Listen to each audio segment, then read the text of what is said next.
नमस्कार साथियों, आप सबका पुनः स्वागत है श्रद्धा वेद पुराण में। तो आज हम लोग डिस्कस करेंगे श्रीमद् भगवद गीता अध्याय 9 श्लोक अर्थ 14। इससे पहले हम लोगों ने अध्याय 1 से 8 तक सभी श्लोक अर्थ सरल हिंदी भाषा में दोनों ही चैनल श्रद्धा एस्ट्रो ज्योतिष, श्रद्धा वेद पुराण में अपलोड कर दिए हैं। आप में से कोई भी व्यक्ति भगवद गीता को सरल हिंदी भाषा में समझना चाहता है, आप हमारे चैनल में आएँ जहां आपको 700 के 700 श्लोक अर्थ मिल जाएंगे। तो शुरुआत करते हैं आज का श्लोक अर्थ। भगवान इस श्लोक अर्थ में एक प्रकार से भक्त के लक्षण बता रहे हैं।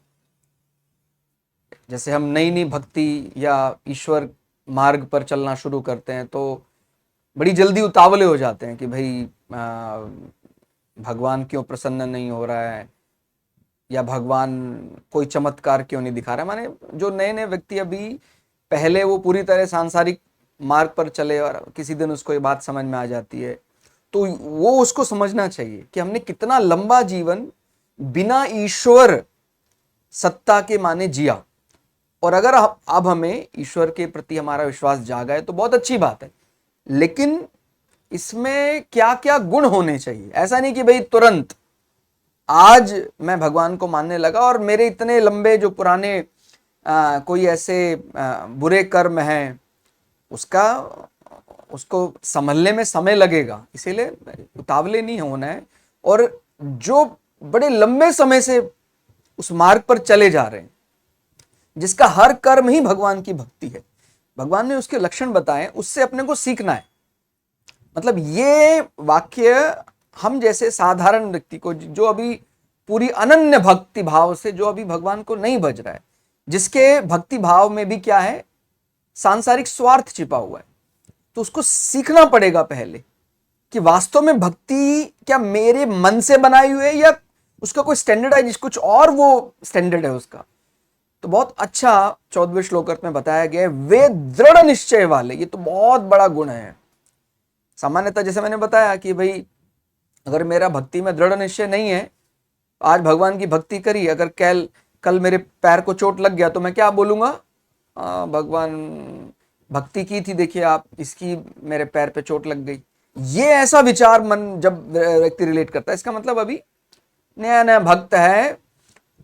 और जब व्यक्ति दृढ़ संकल्प हो जाता है, उसको वो पक्का वो एकदम उस तय कर लेता है कि भगवान एक पाई भी रखने वाला नहीं है। माने अगर मैंने भगवान का अनन्य भाव से ध्यान किया है, उसका फल तो मुझे मिलना ही है।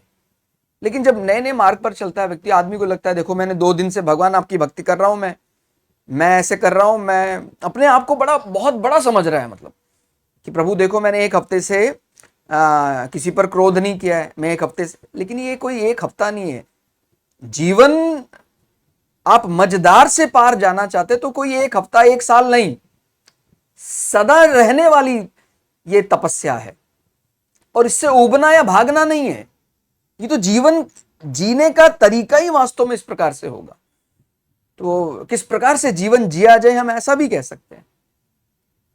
अनन्य भक्त होने का मतलब ये नहीं है कि भाई वो पूरी तरह अपने सांसारिक कर्मों से तिलांजलि दे दी। वो संसार का कर्म भी भगवान का भक्ति हो रूप मानकर कर रहा है। बैंक में एम्प्लॉय भी हो सकता है भगवान का बहुत बड़ा भक्त, ठीक है। कहीं किसी के मन में ये ना लगे कि केवल भगवान का भक्त वही कहलाया जाएगा जो गेरुआ वस्त्र पहने है, वही भगवान का भक्त है। कोई भी हो सकता है, वो तो है ही। अपने शरीर पर गेरुआ वस्त्र धारण करके अगर उसने शुद्ध चित्त से भगवान का ध्यान कर रहा है।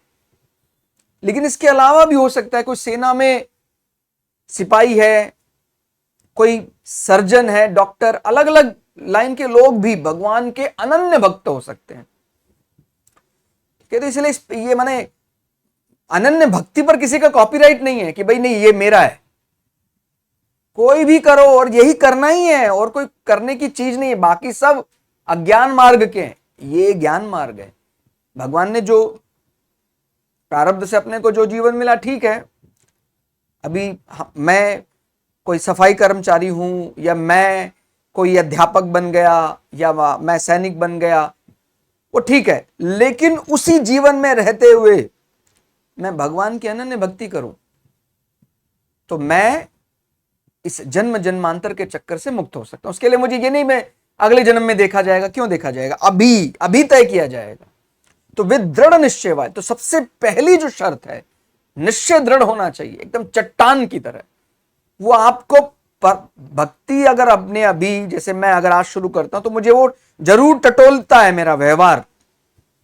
आज भगवान को मैंने दिया बाती किया, कल मेरा पैर फिसल गया, इसका अर्थ मैं इस प्रकार से लगाने लग जाऊंगा तो नुकसान मेरे, इसका मतलब कोई दुर्भाग्य था कि उस मार्ग पर जाकर भी मैं अपनी भक्ति को दृढ़ नहीं कर पाए।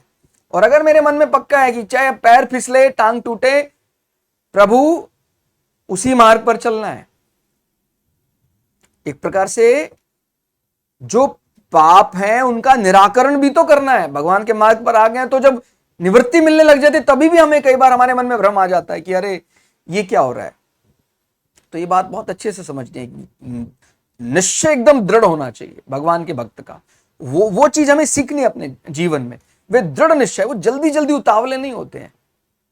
भाई कोई डॉक्टर भी दवाई देता है तो उसका असर करने में कई बार कोई बड़ा लंबे समय से कोई बीमारी चली आ रही, देखिए आज खांसी हुआ, जुकाम हुआ, 2 दिन में ठीक हो गया, लेकिन कोई ऐसी व्याधियां होती हैं जो कई कई वर्षों तक चल रही, उसके लिए डॉक्टर को समय लगेगा कि भाई आपको आपका जो बीमारी बिगड़ी हुई है उसको मुझे कम से कम 6 महीने आपको दवाई खानी पड़ेगी, उसके बाद उसमें कुछ परिवर्तन आने लग जाएगा। तो ऐसे हमारा जीवन जीने का तरीका बिगड़ा हुआ है। हम अपने ही मन से कोई अलग ही परिभाषा बनाए हुए, उसको धर्म माने हुए हैं, कोई जिसका शास्त्रीय प्रमाण नहीं उसी को सब कुछ माने। तो जब हमारा व्यवहार बिगड़ा हुआ है उसको सदमार्ग पर लाना है तो समय तो लगेगा। तो इसलिए उतावला नहीं होना, दृढ़ निश्चय वाले भक्त जन निरंतर मेरे नाम और गुणों का संकीर्तन करते हुए।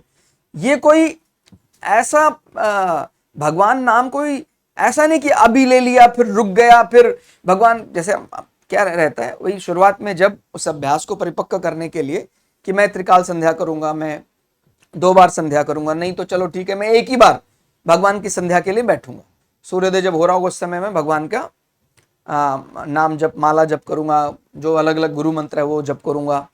ऐसा हम संकल्प करते हैं ताकि बार बार एक निश्चित समय पर भगवान का ध्यान आता रहे। लेकिन जब हम उठते बैठते खाते पीते वही स्मरण चलता रहता है तो वो तो सदा उसी भाव में, संध्या भाव में रह रहा है। इसका अर्थ ही कदापि ना समझे कि भाई अब संध्या छोड़ दें, लेकिन हमें पाना तो उसी भाव को है जहां पर कोई अंतराल नहीं है, विशेष अंतराल पर भगवान का ध्यान करना है। कहता जी हमारा ट्रेन में बहुत लंबा सफर चलने वाला तो क्या करेंगे, कहता कुछ भी करेंगे वो भगवान नाम जप के साथ साथ ही होगा, मेरी श्वासें उसी के लिए हैं। तो कई लोगों को ये गुप्त रहस्य समझ में आ जाता है तो खाते पीते वार्तालाप करते किसी के साथ, वो उनका नाम जप ही चल रहा होता है। कितना माने ये बहुत रहस्यमयी माना जा सकता है। कितना अच्छा ये सीक्रेट अगर समझ में आ जाए हमें कि भाई 1 घंटे 2 घंटे क्यों, हम 24 घंटे भगवान के नाम जप में रहे, तो ऐसा कैसे हो सकता है। हर व्यक्ति के साथ, बैंक में कोई व्यक्ति आया तो मेरे मन में आएगा प्रभु की बनाई सृष्टि में कोई व्यक्ति आया है तो ठीक से व्यवहार करना है। जिस पद पर मैं बैठा हूं उस पद में ऐसा, उस पद का दम्भ अहंकार नहीं पालना है। जो अगर मुझसे कुछ वो व्यक्ति आग्रह कर रहा है, ठीक है, मैं बहुत बड़ा अगर अफसर हूं या मैं कोई ग्रुप डी कर्मचारी हूं तो जैसा व्यवहार वहां करना उचित है वो मैं करूंगा, लेकिन मेरे मन में एक वो आत्मीयता की दृष्टि से वो ब्रह्म का भाव तो आना ही चाहिए सबके लिए। तो मैं फिर कर्म करते हुए भी वो काम कर रहा हूं, बैंक में उसको पैसे दे रहा हूं, ले रहा हूं, लेकिन मैं आराधना ही कर रहा हूं। कितनी विचित्र बात है। ऐसा ही करना है। कहते कोई ऐसा क्या किया जा सकता है, करना वास्तव में उसी को प्राप्त करना है, निरंतर मेरे नाम और गुणों का संकीर्तन करते हुए। और संकीर्तन का अर्थ एक तो भाई उसका अभ्यास किया जाता है, भी सब लोग हम टोली बनाकर मंजीरा ढोल करताल सब बजाते हैं और भगवान का संकीर्तन करते हैं। लेकिन जब हम इसमें पारंगत हो जाते हैं तो फिर हमें संकीर्तन चलता ही रहता है। उठते बैठते खाते पीते वो संकीर्तन अवस्था में ही रहते हैं, ठीक है। तथा मेरी प्राप्ति के लिए यत्न करते हुए मुझको बार बार प्रणाम करते हुए, भूलता ही नहीं है वो, जहां देखेगा प्रभु तू ही दिखाई दे रहा है, बार बार प्रणाम करते हुए सदा मेरे ध्यान में युक्त होकर अनन्य प्रेम से मेरी उपासना करता है। माने उस प्रेम की कोई सीमा नहीं है। मेरा प्रेम अलग अलग होता है, भाई इससे मैं ज्यादा प्रेम करता हूं, इससे कम करता हूं। जब ईश्वर प्रकृति की बात आती, कहता है वो जो भावना मेरे मन में उत्पन्न होती है, उसके प्रति जो प्रेम उत्पन्न होता है, उस प्रेम की तुलना मैं किसी से कर नहीं सकता हूं, वो मैं बता नहीं सकता हूं कितना प्रेम है वो। तो जब इतना माने अनन्य प्रेम प्रकृति ईश्वर के प्रति पैदा हो जाता है, इसका मतलब अभी मार्ग खुल गया है, ठीक है। तो पहले तो मार्ग बनाना पड़ेगा ना, पहले हम किस मार्ग पर चलें, और जब ये मार्ग दिखने लग जाएगा तो फिर मुक्ति भी मिली जाएगी। इसलिए ये सब गुण भक्त को धारण करने, मतलब हम सबको धारण करने, तभी जाकर हम मझदार से पार हो पाएंगे। थोड़ा और सरल करके यदि समझें, मनुष्य का भगवान के साथ मैं भगवान का हूं और भगवान मेरे हैं, ऐसा संबंध, ऐसा विचार लगातार चलना चाहिए। ऐसा जो स्वयं का संबंध है वह जागृत, स्वप्न और सुषुप्ति, मतलब आप वेकिंग स्टेज में है, ड्रीमिंग स्टेज में है या डीप स्लीप में है, इन तीनों अवस्थाओं में या एकांत में भजन ध्यान करते हुए अथवा सेवा भाव में, संसार का कोई कर्म कर रहे हैं, सेवा भाव में संसार के सब काम करते हुए भी कभी खंडित नहीं होता है। कितनी विचित्र बात। कई बार कहते हैं ना, कितनी देर आपने भगवान का ध्यान किया, कहता टूटा ही कब था, कहता लेकिन आप तो 1 घंटे ध्यान करते हो, उसके बाद तो आप संसार के कर्म में लग जाते हैं, कहता वो भी मैं वही ध्यान अवस्था में ही करता हूं। तो अगर ये रहस्य हमारी समझ में आ जाए तो फिर हमें 1 घंटे 2 घंटे भगवान का नाम जप करने का फल नहीं मिलेगा, फिर तो हमें 24 घंटे नाम जप का फल मिलेगा। खंडित ही नहीं हो रहा उसका तो ध्यान, भगवान अटल रूप से सदा बना रहता है। बार बार तू कि भगवान के साथ मैं भगवान का, ये विचार चलता रहता, भगवान मेरे, मैं भगवान का। इसको दूसरे शब्दों में भी समझे इस प्रकार से, मेरे अनन्य भक्त निरंतर मेरी ही उपासना करते हैं। निरंतर उपासना करने का तात्पर्य है वह कीर्तन, नमस्कार आदि के सिवाय भी, मतलब जैसे मैंने बताया कि ऐसा मत समझिए कि केवल कीर्तन, नमस्कार, नाम जप, संध्या में ही आप भगवान का ध्यान कर रहे, इसके अलावा वो फिर खाना पीना, सोना जागना, व्यापार करना, यहां तक कि खेती जैसे कर्मठ कर्म करना, बहुत मेहनत जिसमें शारीरिक श्रम बहुत लगता है आदि, कोई भी संसार की साधारण क्रियाएं भी हैं, गौ सेवा कर रहा है, खेती कर रहा है, सब भगवान, वो भगवान में ही है, घुल मिला हुआ है, एक क्षण भी भगवान का ध्यान छूटता नहीं है। उन सबको भी मेरे लिए ही करते हैं। उनकी संपूर्ण लौकिक पारमार्थिक क्रियाएं केवल मेरे उद्देश्य से, मेरी प्रसन्नता के लिए ही होती हैं।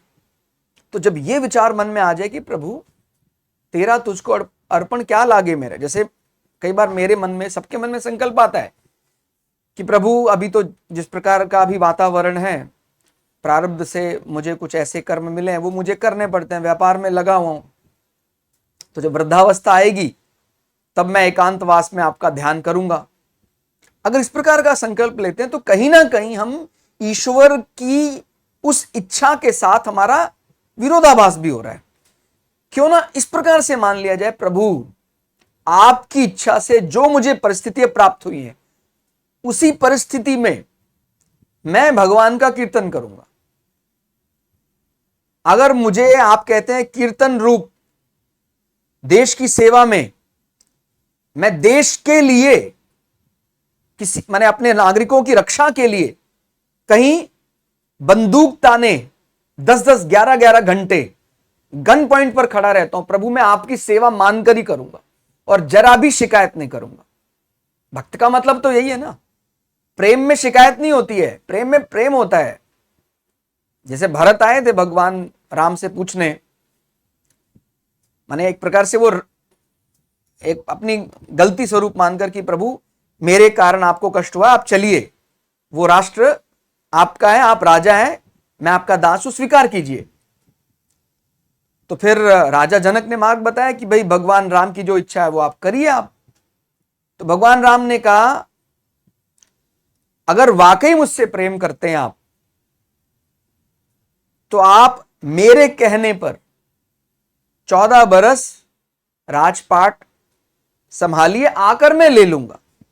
कितना कठिन काम था। मतलब ऐसी मनोवस्था हमारे मन में भी कभी आती कि मैं जंगल में जाकर भगवान आपका नाम लेना चाहता हूं, लेकिन परिस्थिति अनुकूल नहीं है, मैं क्या करूं।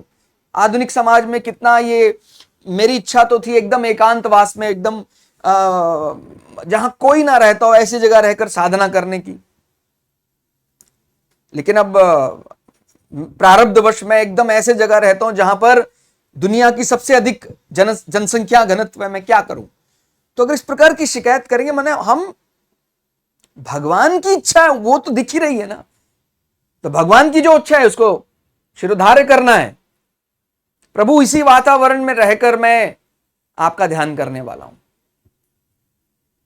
जैसे मन में यह ऐसा आ सकता है कि दिल्ली, मुंबई, चेन्नई, कोलकाता ऐसे शहरों में बहुत अधिक जनसंख्या घनत्व है, तो क्या तप करने के लिए, हमें भगवान का सुमिरन करने के लिए क्या केवल पहाड़ों पर ही जाना है क्या? सबको एकांतवासा ही करना है क्या? निश्चित रूप से हम संसार में बहुत अधिक, माने बहुत अधिक अंगेज होने से, संसार में बहुत घुलने मिलने से भगवान का भक्त प्रायः बचने की कोशिश करता है कि भाई, जैसे कुछ श्लोक करता आप पढ़ेंगे तो आपको समझ में आएगा कि कछुए की तरह जितना व्यवहार जरूरी उतना ही करता है, बाकी वापस अपने अंदर हाथ डाल लेता है। लेकिन अगर परिस्थिति, भगवान कह रहे कि नहीं, आपको अभी 4 वर्ष समाज के लिए करना चाहिए, ऐसी आपका प्रारब्ध, मेरी इच्छा है, क्योंकि उसकी इच्छा का वास्तविक अर्थ यही होता है। मेरा प्रारब्ध अगर मैं खुले मन से स्वीकार करता हूं तो फिर मेरे दोष कटने लग जाते हैं, और जब मैं अपने प्रारब्ध कर्म फल से बचने की कोशिश करता हूं तो फिर पिटाई होती है। इसलिए बचने की कोशिश नहीं करनी है, प्रारब्ध स्वीकार है, मेहनत बरकरार है। प्रभु, मेरी एक इच्छा थी कि मैं बद्री कैलाश में वास करूं, वहां पर रहकर तपस्या करूं, लेकिन अगर मेरा प्रारब्ध कहता है कि नहीं, मुझे भी संसार में सघन क्षेत्र में, सघन आबादी क्षेत्र में रहकर तपस्या करनी है, समाज की सेवा करनी है, तो प्रभु मैं आपकी तपस्या मानकर ही वो तपस्या करूं। जब ये विचार आ जाता है तो निश्चित रूप से बिल्कुल हम लोग ये सब भी चर्चा करते हैं आपस में, जैसे विज्ञान में आया कि भाई ये प्रदूषित क्षेत्र है, वो प्रदूषित नहीं है, ये सब बातें भी मन में आती रहती हैं। लेकिन यहां पर ये नहीं भूलना है, बार बार ये बात हमें ध्यान रखनी है, ईश्वर की इच्छा सर्वोपरि है। यकीन मानिए आप, ईश्वर की इच्छा को हम शिरोधार्य कर लेते तो मैं सबसे प्रदूषित क्षेत्र में रहकर भी सबसे अच्छे उच्च कोटि के विचार उत्पन्न कर पाऊंगा। और अगर मैं ईश्वर के साथ कोई विरोधाभास करता हूं, भगवान की भक्ति स्वीकार नहीं करता, तो हो सकता है सबसे स्वच्छ क्षेत्र में रहकर भी मेरे मन में केवल दूषित विचार ही आए। तो ये मन में पक्का प्रण कर लेना है कि प्रभु जैसा आप रखें, मैं तत्पर हूं सेवा के लिए। अनन्य भक्त का मतलब है शिकायत का तो प्रश्न ही नहीं है। प्रभु, संसार में तूने पैदा किए, संसार रूप ही है तू, जितने जन यहां दिख रहे हैं सब कौन है? क्या तेरे अलावा किसी की सत्ता है क्या संसार में? नहीं है। लेकिन ये केवल बोलने का विषय नहीं होना चाहिए, व्यवहार का विषय होना चाहिए। और जब ये पक्का हो जाता है तो ईश्वर वो किसी का डर है क्या कि यहां दिल्ली में वो प्रकट नहीं हो सकता? वो सबके सामने कुछ एक क्षण में कुछ भी कर सकता है। वो उसके बल की कोई वो नहीं है। लेकिन ये अलग बात है, सामने वाले को समझ में ना आए, केवल भक्त को समझ में आए, वो आप जानते हैं भगवान ने अपना विराट स्वरूप दिखा दिया। माने कौरवों की सभा में विराट स्वरूप दिखाया, किसी को दिखा किसी को नहीं दिखा। तो क्या भगवान को किसी का भय है क्या? क्या भगवान दिल्ली मुंबई में अपना स्वरूप नहीं दिखा सकता है क्या? दिल्ली मुंबई में जो कठोर सांसारिक कर्म लगे हुए हैं, लेकिन अनन्य भाव से भगवान की भक्ति मानकर ही उनको कर्म कर रहे हैं, क्या वो भगवान के प्रेमी नहीं हो सकते हैं? क्या भगवान की भक्ति फल पर उनका कोई अधिकार नहीं? दिल्ली मुंबई मेरा कहने का अर्थ है जहां सघन आबादी वाले क्षेत्र हैं, भागने की जरूरत नहीं है, वहां रहकर भगवान की अनन्य भक्ति करनी है। केवल वो पहाड़ी में या एकांत क्षेत्र में रहकर भगवान दर्शन दे सकता है, जहां सघन आबादी वहां नहीं दे सकता है, ऐसा नहीं। ये सब अलग अलग माध्यम बताए जाते हैं कि भाई अगर आपके मन में भक्ति उत्पन्न नहीं हो रही तो आप तीर्थों में रहकर उस दिन तीर्थों में वास करें, मन में भक्ति जाग जाएगी। लेकिन वो वैसा स्तर अब पा लिया है कि हर जगह वही दिखता है, तो वो जहां जाता है वही तीर्थ बन जाता है। फिर जैसे ये बिल्कुल हम स्वीकार करते हैं कि मथुरा, काशी इस प्रकार के दिव्य तीर्थ हैं, वहां जाने से मन में भक्ति का प्रादुर्भाव होता है। लेकिन अगर कोई ऐसे बड़े हमने जघन्य अपराध किए हैं तो वहां जाकर भी अपने मन में भक्ति जागृत ही नहीं हो पाती है। वो क्षेत्र निश्चित रूप से उसके हृदय में परिवर्तन का कारण बनता है, लेकिन अगर पाप बहुत अधिक है तो क्षेत्र मदद कैसे कर पाएगा? और दूसरा ये भी समझे, जब हृदय में भक्ति उत्पन्न हो गई है तो फिर वो जहां रहेगा वो तीर्थ बन जाएगा। इसलिए कोई ऐसा भक्त के लिए कोई सीमा नहीं है कि इस क्षेत्र में आपको मिलेगा, उस क्षेत्र में नहीं मिलेगा। भक्त जहां है भगवान वहीं मिलेगा। भगवान तो स्वयं कहते हैं मैं भक्तों के लिए उतावला हूं, मैं भक्त से मिलने के लिए उतावला हूं। ठीक है, तो अनन्य भाव से खेती करना, साधारण क्रियाएं सब वो ऐसा मानकर कर रहा है भगवान की भक्ति। सोचें अगर ये विचार मने सच हो जाए, ऐसा खेती कर रहा हूं तभी भी भगवान का ध्यान आ रहा है,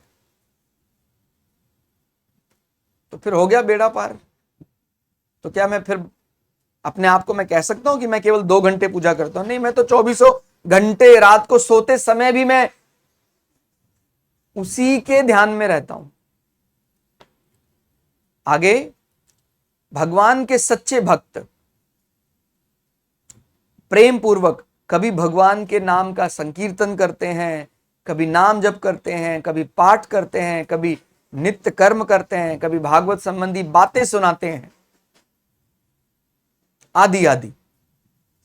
वे जो कुछ वाणी संबंधी क्रियाएं करते हैं वे सब भगवान के नाम स्त्रोत ही माना जाने लग जाता है। जैसे हम कई बार बोलते हैं ना, ये संस्कृत के गूढ़ मंत्र हैं, ये वैदिक मंत्र हैं, इन मंत्रों का तो अपना ही महत्व है। निश्चित रूप से जो गूढ़ माने जो विशेष मंत्र उनका अलग बल है। तो ये कब तक रहता है? जब तक अभी हम सब सामान्य एक, लेकिन जब भक्ति इतनी उच्च स्तर की बढ़ जाती है, 24 घंटे वही दिख रहा है, भगवान ही दिख रहा है, भगवान के अलावा कहते हैं मेरा तो ध्यान, आप ध्यान करने की बात करते हैं, मेरा तो ध्यान टूटता ही नहीं है। मतलब प्रारब्ध से अगर सब मित्रों की टोली मुझे जबरदस्ती भी कभी शॉपिंग कराने ले जाती है, फिल्म दिखाने ले जाती है, मुझे वहां पर भी यही दिखता है, प्रभु ये तेरी ही माया है, सब भगवान ही भगवान, भगवान मैं जो हो गया है।